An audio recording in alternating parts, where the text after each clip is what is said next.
Hello students. तो आज हम नया चैप्टर लेके आए हैं आपके सामने। चैप्टर जो इससे पहले वाला था, मैग्नेटिज्म एंड मैटर, वो तो देखो बच्चों हो चुका है खत्म। अब हम नया चैप्टर शुरू करने जा रहे हैं। जेई मेंस के जो 2023 के जितने भी क्वेश्चन आए हैं इस चैप्टर के सारे लगाएंगे। चैप्टर का नाम आप सभी को पता है, बताओ, गैस करो कौन सा है। बोलो बोलो। अरे यार, क्वेश्चन देख के तो समझ में आ रहा होगा, इलेक्ट्रोमैग्नेटिक इंडक्शन। ठीक है। और चैप्टर नंबर 6 आज शुरू करने जा रहे हैं। इसके क्वेश्चन लगाएंगे 2023 वाले। चलो फटाफट, अब आगे ज्यादा बकवास नहीं करते, फटाफट क्वेश्चन लगाते हैं। चलो ये 2023 का क्वेश्चन 1 है। देखते हैं भाई क्या कहा है सवाल के अंदर। सवाल के अंदर क्या क्या बोला है बच्चों। An insulated copper wire of 100 tons is wrapped around a wooden cylinder core of cross-sectional area 24 centimetre square. देखो भाई, एक सिलेंडर है आपके पास इस टाइप का। लो जी, ये है। ठीक है। अब इसमें क्या है, इसके ऊपर आपने एक वायर को रैप कर दिया इस तरह से। वायर रैप कर दी। ठीक है, वायर को लपेट दिया। ओके, इस तरीके से लपेटते चले जाओ। ठीक है बच्चों। अब इन्होंने कहा कि इसके 100 टर्न्स है। ओके। और इसका जो ये एरिया है, ये वाला क्रॉस सेक्शनल एरिया बच्चों, ये एरिया दे रखा है 24 centimetre square. The two ends of wire are connected to a register. इसके जो दोनों एंड हैं वो एक रजिस्टर के साथ कनेक्ट है। लो जी, टू वायर्स एक रजिस्टर के साथ कनेक्ट है और पूरे सर्किट का रेजिस्टेंस 12 ओम दे रखा है। मैं पूरे सर्किट का रेजिस्टेंस इस रजिस्टर के अंदर ही मान लेता हूँ यही। ठीक है। ठीक। अब कहा इन्होंने if an externally applied uniform magnetic field in the core. इसकी कोर के अंदर अगर मैग्नेटिक फील्ड लगा दें और उसको चेंज करें 1.5 tesla in one direction to 1.5 tesla in opposite direction. देखो, इसके अंदर हमने एक फील्ड लगा दिया 1.5 टेस्ला का, वो एक डायरेक्शन में लगाया आपने। ठीक है। और वो चेंज करके हम उसी को दूसरी डायरेक्शन में ले गए 1.5 टेस्ला। मतलब फील्ड आपने चेंज किया बच्चों, 1.5 टेस्ला राइट की तरफ, और फिर थोड़ी देर बाद वो हो गया लेफ्ट की तरफ 1.5 टेस्ला। तो फील्ड चेंज हो गया। अच्छा एक बात सोचो, अगर इस कॉइल के अंदर से, या ये कह लो ये जो सिलेंडर है इसके ऊपर कॉइल ही तो लपेट रखी है आपने, कॉपर की वायर लपेट रखी है, तो इस कॉइल के अंदर से ये फील्ड बच्चों चेंज होगा। तो जब फील्ड चेंज होता है तो फ्लक्स होता है चेंज, क्योंकि फील्ड पे डिपेंड करता है फ्लक्स। अरे फील्ड फ्लक्स ही है, बस ये समझ लो। तो इसके अंदर से फील्ड चेंज होगा तो समझो फ्लक्स चेंज होगा, और जब फ्लक्स चेंज होता है तो क्या आता है बच्चों, तो सर वायर के अंदर करंट आता है, ईएमएफ आता है। चलो, तो अब करंट आएगा तो चार्ज भी चलेगा। अब इन्होंने देखो सवाल में यही पूछा है, the direction opposite direction the charge flowing through the point in the circuit during the change of magnetic field. मतलब मैग्नेटिक फील्ड चेंज होगा तो इसके अंदर कितना चार्ज फ्लो होगा सर्किट के अंदर, ये निकालना है। तो भाई साहब इसके अंदर कितना ईएमएफ आएगा, पहले तो ईएमएफ का फॉर्मूला वो होता है डी फाई बटे में डी टी। ठीक है बच्चों। चलो जी सर, अब फाई क्या है, यहाँ फाई को, इसको डेल्टा फाई बटे डेल्टा टी भी लिख सकते हो आप। चलो, डेल्टा फाई क्या होता है, डेल्टा फाई होता है phi two minus phi 1। Phi 2 क्या है, फाई 2 है sir N B A. N का मतलब, फाई का फॉर्मूला तो पता है ना आपको, फाई का फॉर्मूला होता है ये है magnetic flux, B A cos theta. अब अगर उसमें एंट्रेंस है तो N B A cos theta आ जाता था, तो N B A cos theta. अब थीटा क्या होता था, थीटा होता था बी और ए के बीच का एंगल। अब देखो यहाँ एरिया देखो इधर है, लो ये देखो एरो से दिखा देता हूँ, एरिया इधर है और फील्ड भी पहले वाला इधर ही है, तो दोनों के बीच में एंगल है 0 डिग्री। तो फाइव वन तो आ गया बच्चों आपका N B A cos 0 degree. देखो एरिया भी राइट की तरफ है और फील्ड भी शुरुआत में राइट की तरफ है, दोनों एक ही डायरेक्शन में, तो उनके बीच में एंगल पैरेलल है, तो एंगल हो गया 0 बच्चों। तो फाइव वन की वैल्यू तो आ गई, एन बी ए कॉस 0 की वैल्यू 1। अब थोड़े टाइम के बाद इसका जो फ्लक्स है वो बदल गया, इधर हो गया, वो भी निकाल लो फाई टू। वो हो गया सर एन बी ए जो का तो वही कॉस थीटा थीटा, लेकिन इस बार देखो फील्ड जो है वो लेफ्ट की तरफ हो गया, देखो इधर लेफ्ट की तरफ फील्ड है और एरिया इधर है, तो दोनों के बीच में एंगल। अब सोचो एरिया तो इधर देखो मैं बना रहा हूं और फील्ड इधर बी, दोनों के बीच में एंगल हो गया 180 डिग्री। तो ये आ गया N B A cos 180 degree बच्चों।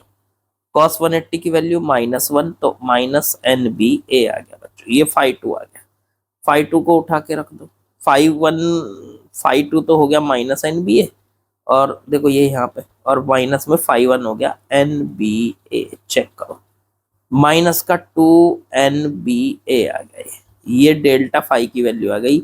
ये आ गया चेंज इन फ्लक्स, फ्लक्स में कितना चेंज हुआ। अब आपको पता है जो फ्लक्स में चेंज होता है तो करंट आता है और ईएमएफ आता है।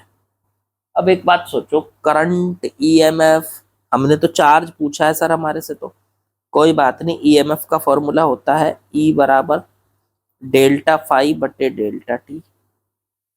ई को क्या लिख सकते हैं, ई क्या है, ये सर ईएमएफ, ईएमएफ मतलब वोल्टेज, और वोल्टेज क्या होता है वी बराबर सर आई आर। तो ठीक है, इसकी जगह उठा के आई इंटू आर लिख दो, तो आई आर बराबर डेल्टा फाई बटे डेल्टा टी। देखो मैंने वी की ई की जगह यहाँ आई आर लिख दिया, क्योंकि वोल्टेज ही तो है, ये वोल्टेज है तो वी बराबर आई आर लिख दिया। चलो थोड़ा सा इसको नीचे कर लेता हूँ। अब ये आ गया आई आर बराबर डेल्टा फाई बटे डेल्टा टी, आर को इसके बटे में ले जाओ, तो आई बराबर आ गया 1/r डेल्टा फाई बटे डेल्टा टी। अब सोचो आई क्या होता है, करंट। सर करंट होता है चार्ज और बटे में टाइम, चार्ज बटे में टाइम।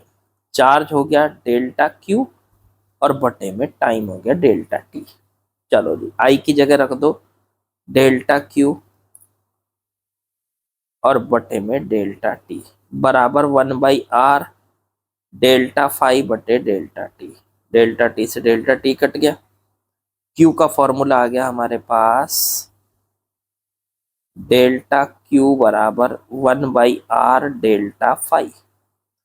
बस हो गया काम। ये डेल्टा क्यू ही तो निकालना है हमको, चार्ज ही तो निकालना है, चार्ज कितना फ्लो हुआ, तो 1/r डेल्टा फाई को लिख लो फाई टू माइनस फाइव। अब डेल्टा फाई तो हमने ऊपर निकाल रखा, सीधे ही लिख देते हैं, चलो इसको छोड़ो,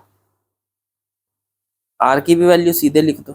आर कितना था देखो ऊपर, आर था सर, आर कहीं लिखा नहीं क्या, हाँ ये रहा 12 ओम था देखो, तो 12 1/12 इंटू डेल्टा फाई आपने निकाल लिया, वो आया माइनस का 2NBA। माइनस सिर्फ डायरेक्शन बता रहा है, ठीक है, आप सीधे सीधे 2NBA लिख लो। चलो 1/12 इंटू 2, एन की वैल्यू नंबर ऑफ टर्न्स कितने थे बच्चों, सर वो है 100। ओके, बी मैग्नेटिक फील्ड कितना था 1.5 टेस्ला, और ए एरिया कितना था वो भी निकाल लो, वो था 24 सेंटीमीटर स्क्वायर। तो 24 सेंटीमीटर स्क्वायर है, 10⁻⁻4 से मल्टीप्लाई कर दो। चलो जी काटो, 12 से इसको काटा 2, 2 इंटू 2 4, 4 इंटू में 1.5 तो 6, और इंटू 100 और 10⁻⁻4 तो 10⁻²। ये चार्ज आ गया बच्चों की, इतना चार्ज उसमें से पास होगा, इतने कूलाम का चार्ज। मतलब जैसे ही उसमें फील्ड 1.5 टेस्ला से 1.5 टेस्ला लेफ्ट की तरफ है, उसको राइट की तरफ कर दिया, या राइट की तरफ है उसको लेफ्ट की तरफ कर दिया, इतनी देर में उसमें कितना चार्ज फ्लो हो गया, ये डेल्टा क्यू की वैल्यू आ गई बच्चों। तो आसान सा सवाल था, पूरी बात बताई है मैंने आपको, इसलिए थोड़ा टाइम लगा है, वरना टाइम का ये सवाल नहीं है, ये तो बस 2 लाइन का सवाल है, लेकिन यहाँ पे हम पूरा डिस्कशन करते हैं इसलिए टाइम लगता है बच्चों। अब इन्होंने पूछा था कितने मिली कुलाम, मिली कुलाम के हिसाब से आंसर अगर दोगे तो भाई 60 × 10⁻³ कुलाम लिख लो, या 60 मिली कुलाम लिख लो, तो भाई साहब इसका आंसर हो गया 60। चलो यही हमारा आंसर है बच्चों, आगे बढ़ते हैं। चलिए बच्चों नेक्स्ट क्वेश्चन पे आते हैं, क्वेश्चन नंबर 2। इसमें कहा है a conducting circular loop is placed in uniform magnetic field of 0.4 tesla with its plane perpendicular to the field. अच्छा, एक कंडक्टिंग सर्कुलर लूप है, यूनिफॉर्म मैग्नेटिक फील्ड 0.4 टेस्ला में, with its plane perpendicular to field. देखो ऐसे समझ सकते हैं कि मान लो फील्ड अंदर की तरफ लगा हुआ है, ठीक है बच्चों, और सर्कुलर लूप को आपने इस तरह से रखा हुआ है कि सर्कुलर लूप जो है फील्ड के परपेंडिकुलर दिखाई दे रहा है हमको, ठीक है। अब ठीक है, with its plane perpendicular to, somehow the radius of loop starts expanding. अब इसकी जो रेडियस है वो स्टार्ट हो जाती है एक्सपेंड करना, मतलब रेडियस इसकी बढ़नी शुरू हो गई।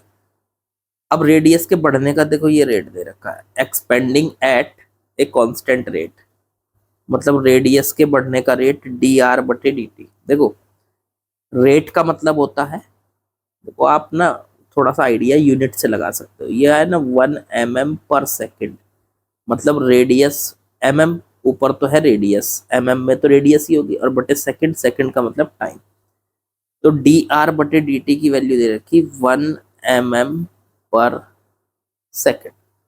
तो ये dr/dt का मतलब हो गया रेडियस के बढ़ने का रेट। अब ये प्लस में दे रखा तो मतलब रेडियस बढ़ रही है, एक्सपेंड हो रही है। The magnitude of induced EMF in the loop at an instant when radius of loop is 2 centimetre.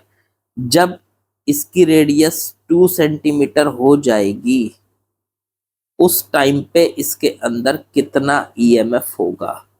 भाई साहब पहले तो ये सोचेंगे कि ईएमएफ क्यों होगा, तो सर इस जो ये कंडक्टिंग लूप है, इसका रेडियस बढ़ने से इसका एरिया, ये वाला जो एरिया है वो लगातार बढ़ेगा।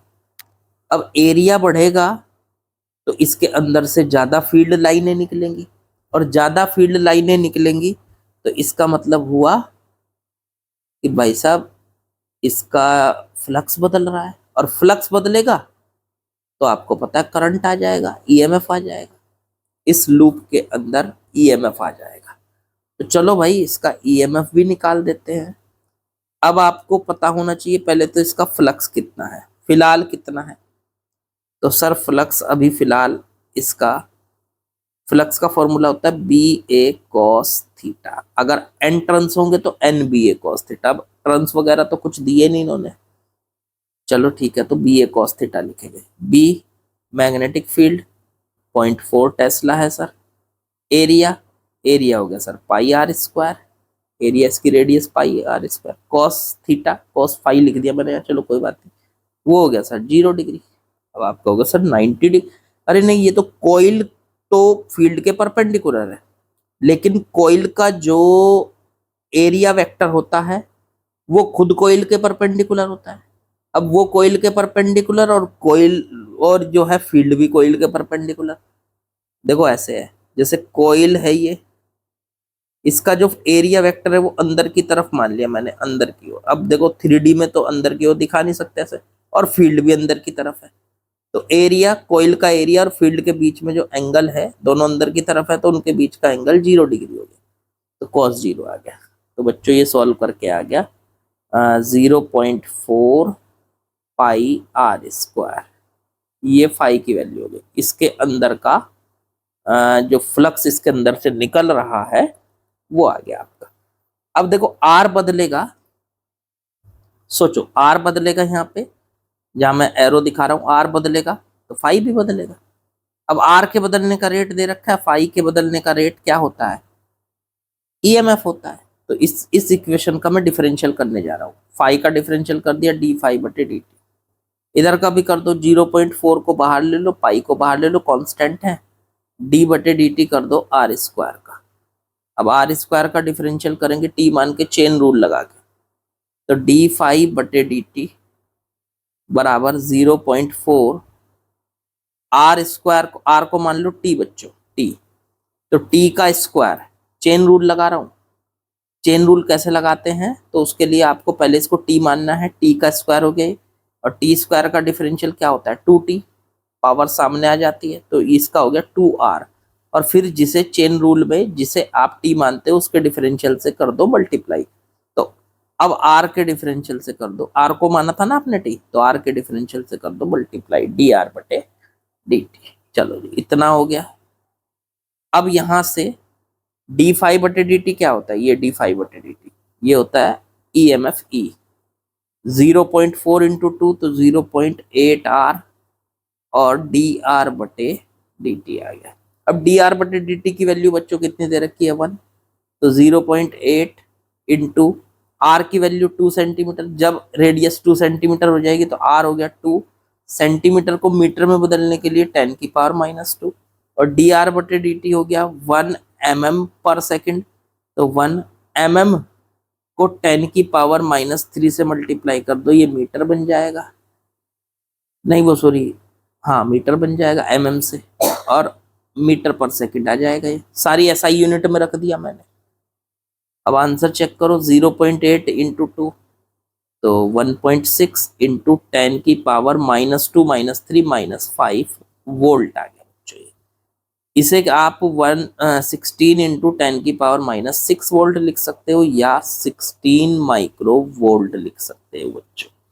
16 माइक्रो वोल्ट ही हम लोगों का आंसर हो गया। पाई रह गया शायद कहीं, 1 मिनट, पाई जो है बच्चों ई डी फाई बटे डी टी, ई लिखा था हमने, पॉइंट आर, ये पाई रह गया था बच्चों यहाँ, ये वाला पाई, इसकी मल्टीप्लाई कर दो, यहाँ कर देते हैं, यहाँ कर देते हैं, सब जगह कर देते हैं पाई, तो ये 16 पाई पाई पाई पाई, यहाँ पे भी पाई पाई, ये आ गया 16 पाई माइक्रो वोल्ट। अब ठीक है बच्चों, 16 पाई का मतलब हो गया, इसकी पाई की वैल्यू रख लो जो दे रखी होगी, फिर उन्होंने उसी के हिसाब से आंसर हो जाएगा। तो पाई की वैल्यू रखने के बाद 16 इंटू 3.14 माइक्रो वोल्ट आ जाएगा।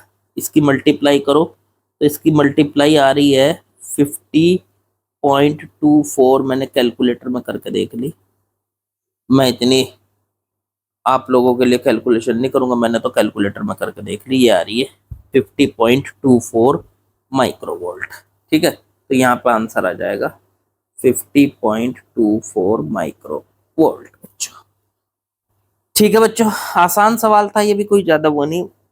रेडियस बढ़ी, रेडियस से एरिया बढ़ा, एरिया से फ्लक्स बढ़ा, फ्लक्स बढ़ा तो उसके अंदर करंट आ गया, करंट आ गया तो उसके अंदर वोल्टेज आ गई, वोल्टेज पूछ ली आपसे कि कितने वोल्ट वोल्टेज आई है। चलो आगे बढ़ते हैं। चलिए बच्चों क्वेश्चन नंबर 3 पे आते हैं, देखते हैं जरा इसमें क्या बोला इन्होंने। The magnetic field crossing normally a square metallic plate of area 4 metre square. ठीक है, एक स्क्वायर की मेटल की प्लेट है, इस तरीके से स्क्वायर मेटल प्लेट है, और इसका जो एरिया दे रखा है वो 4 मीटर स्क्वायर दे रखा है। ओके, अब इन्होंने कहा इसके अंदर से पास होने वाला जो फील्ड है, मैग्नेटिक फील्ड क्रॉसिंग नॉर्मली, इसके अंदर से पास होने वाला जो फील्ड है पी, वो चेंज हो रहा है इस ग्राफ के अकॉर्डिंग।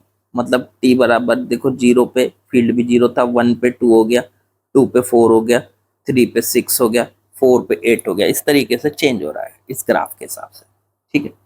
अब पूछा है the magnitude of induced EMF, EMF होगा, अरे भाई बी चेंज होगा, देखो बी चेंज हुआ तो सिंपल सी बात है फाई भी चेंज होगा।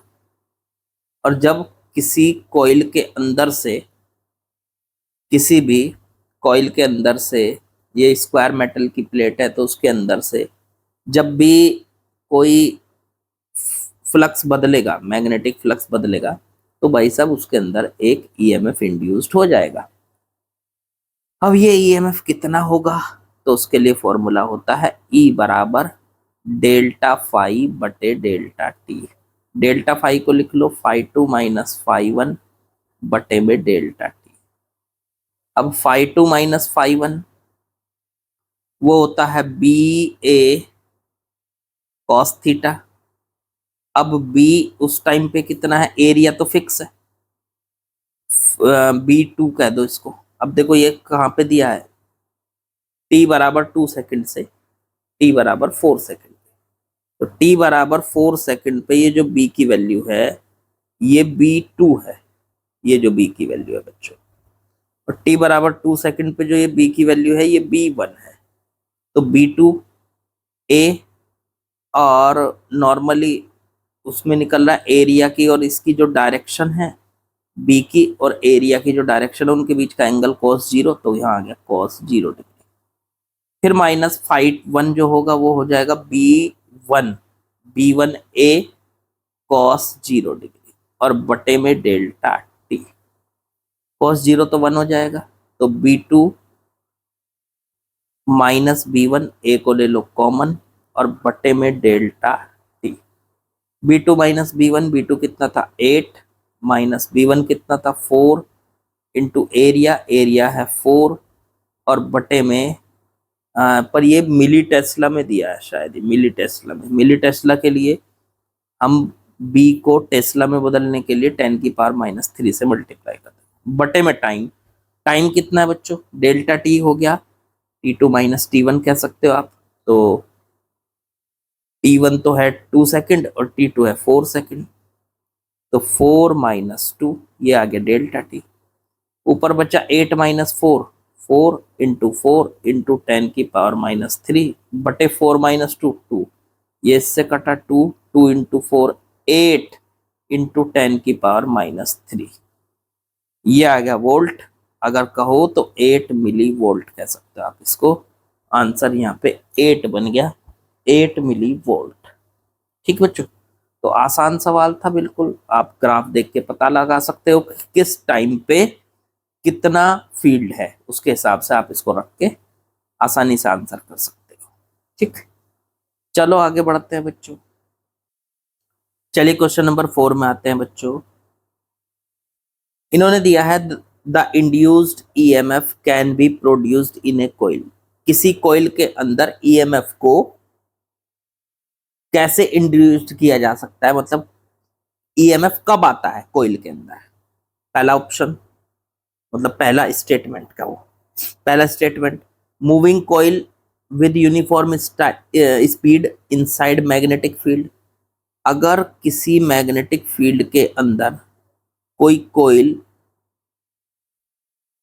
चल रही है, जैसे ये छोटी सी एक कॉइल ले ली मैंने और ये मैग्नेटिक फील्ड के अंदर v स्पीड से चल रही है, तो क्या इसके अंदर ईएमएफ इंड्यूस्ड हो जाएगा, तो मैं कहूँगा नहीं।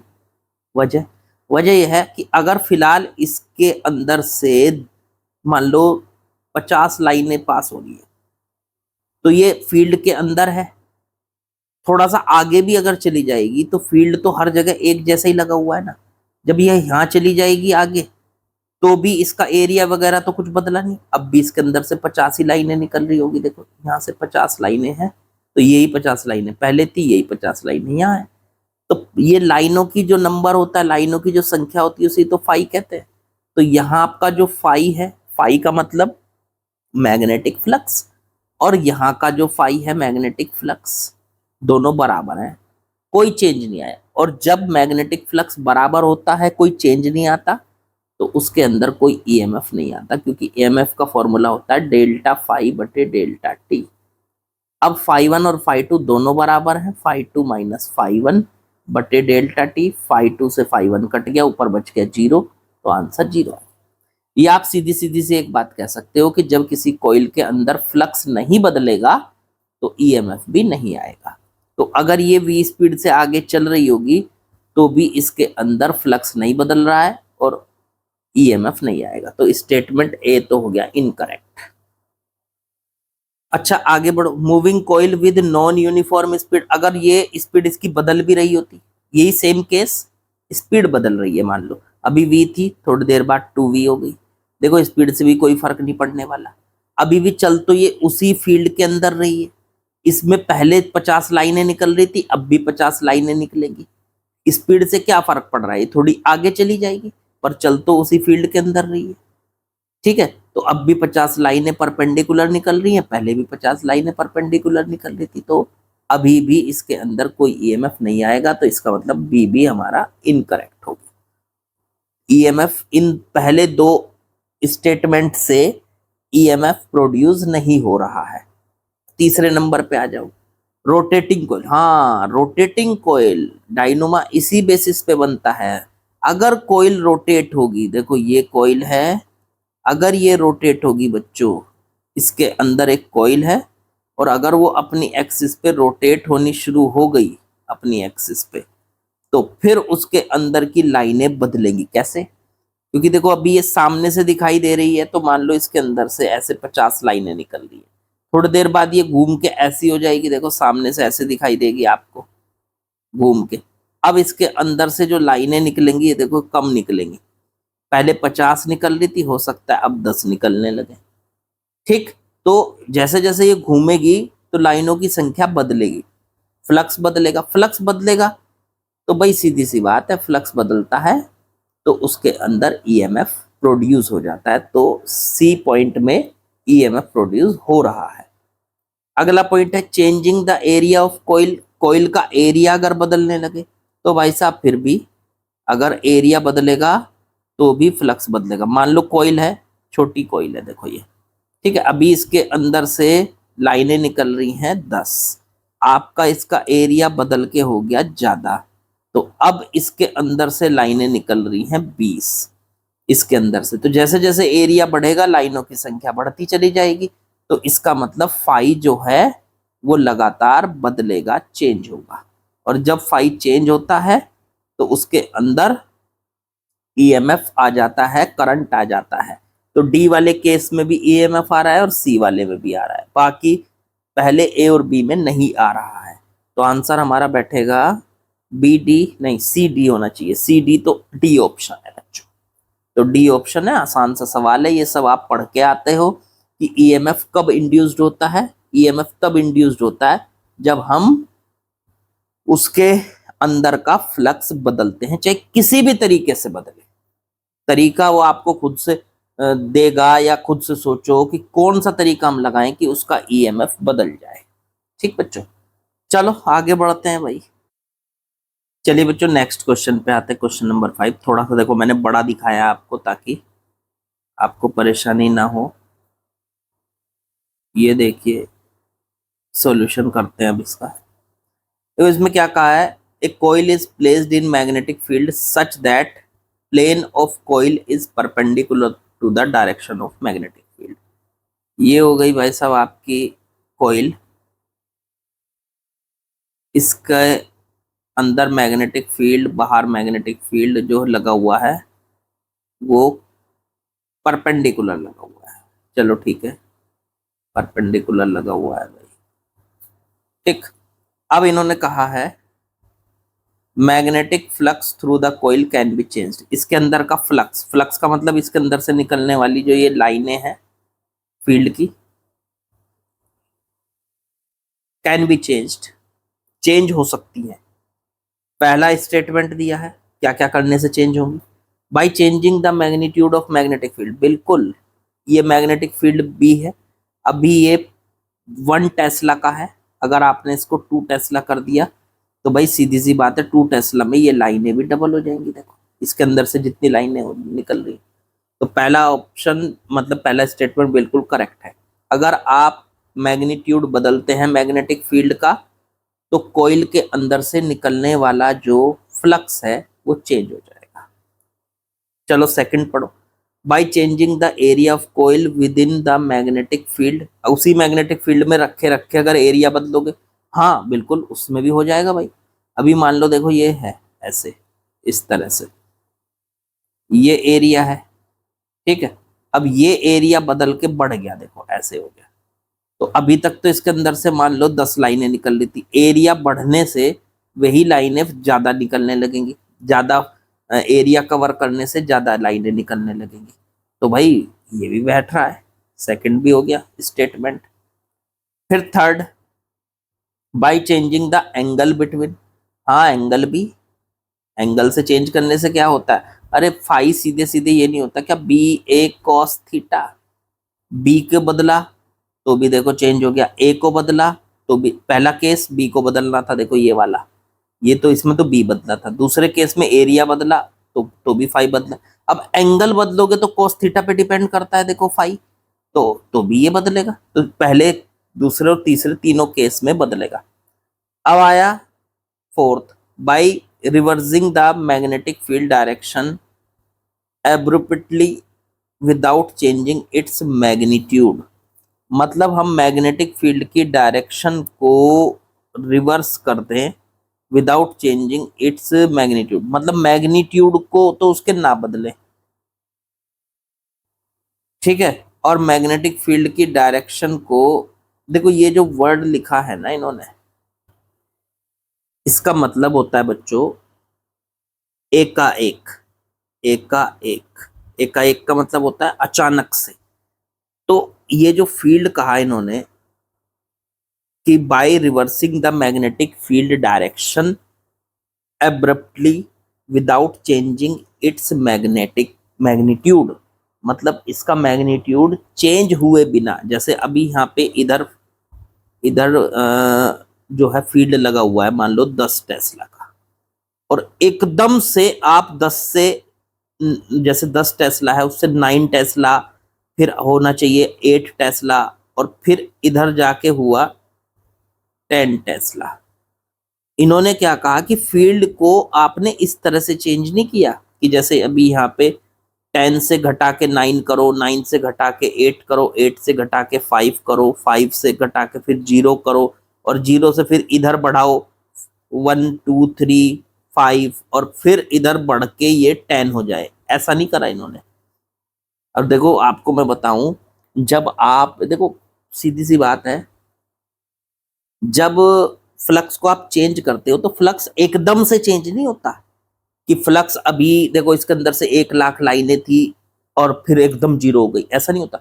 1,00,000 लाइनें धीरे धीरे करके 0 होगी, चाहे वो एकदम तेजी से हो, पर होंगी ऐसे कि 1,00,000 लाइनें थी, अभी रह गई वो फिर 70,000, 70,000, और फिर रह गई 50,000, फिर रह गई 20,000, तब जाके 0 हुई।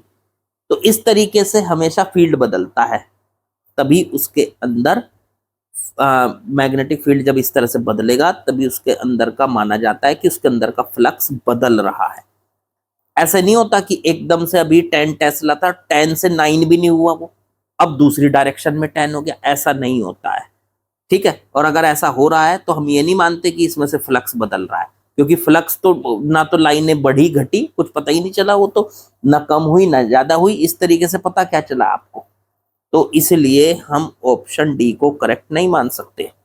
ऑप्शन डी में ये जो वर्ड लिखा है ना अब्रप्टली, अब्रप्टली, ठीक है, ये है इसका सही pronunciation, abruptly without changing its magnitude. तो मतलब उन्होंने मैग्नेटिक फील्ड की डायरेक्शन को एकाएक बदल दिया, एकदम से अचानक से बदल दिया, और उसका मैग्नीट्यूड चेंज नहीं होने दिया। मतलब जैसे ऐसे अगर इधर 10 टेस्ला लगा था राइट की तरफ, तो एकाएक वही 10 टेस्ला लगने लगा लेफ्ट की तरफ। तो आप इसको फील्ड चेंज तो मान सकते हो, लेकिन फ्लक्स का चेंज नहीं मान सकते बच्चों, क्योंकि फ्लक्स में जब चेंज होता है तो कुछ इस तरह से चेंज होता है कि जैसे अभी वो इस तरफ जा रहा है फ्लक्स, धीरे धीरे उसकी लाइनें कम हो रही है, 0 हो गई लाइनें, फिर दूसरी डायरेक्शन में लाइनें बढ़ने लगी, उसको आप फ्लक्स का चेंज मानते हो। तो ये आपको एक नई बात पता चली, इंपॉर्टेंट पॉइंट है, इंपॉर्टेंट लिख देता हूँ इस पे, ये बात ध्यान रखना, ठीक है। तो अचानक से एकदम से अगर कहीं पे फ्लक्स बदल रहा है तो वो फील्ड बदलना मान सकते हो आप, फ्लक्स नहीं बदला। फ्लक्स तो ऐसे बदलता है, कॉन्टिन्यूअसली बदलता है। मतलब अभी इधर फ्लक्स है, मान लो इसके अंदर से इस ये जो छोटी सी वायर है, ये लूप है, मान लो इसके अंदर से 10 लाइनें निकल रही हैं, वो धीरे धीरे घटेंगी, 9 होंगी या बढ़ेंगी, 10 से 11 होंगी, 12 होंगी, मतलब 10 से 11, 12, 13, 14, या घटेंगी, ऐसे होंगी कॉन्टिन्यूअसली। ये नहीं कि 10 से सीधे आप ये कह दो कि है नहीं 50 हो गई और बीच में से एक भी नंबर नहीं, एक भी नंबर से होके नहीं गई, ऐसा नहीं होता है। तो कॉन्टिन्यूअसली चलती है, एब्रप्टली ये काम आपका नहीं चलता है। तो इसलिए ऑप्शन बैठ गए, मतलब स्टेटमेंट हमारे कौन कौन से करेक्ट हो गए, ए, बी और सी। ऑप्शन देख लो, ए, बी, सी तीनों में किसी में आ रहा होगा, ऑप्शन डी करेक्ट है, ए, बी, सी हमारा करेक्ट हो गया बच्चों, ठीक है। तो ठीक है, आज की वीडियो बच्चों यहीं पे खत्म करते हैं। तो लाइक, शेयर, सब्सक्राइब, कमेंट सब कुछ कर दीजिएगा जो आप कर सकते हो। औरों को भी शेयर करो, थोड़ा सा चैनल की ग्रोथ कराओ, ताकि मैं इस पे हर तरीके की वीडियो आपके लिए लेके आ सकूं, ठीक है। चलिए बच्चों, फिर मिलते हैं कल।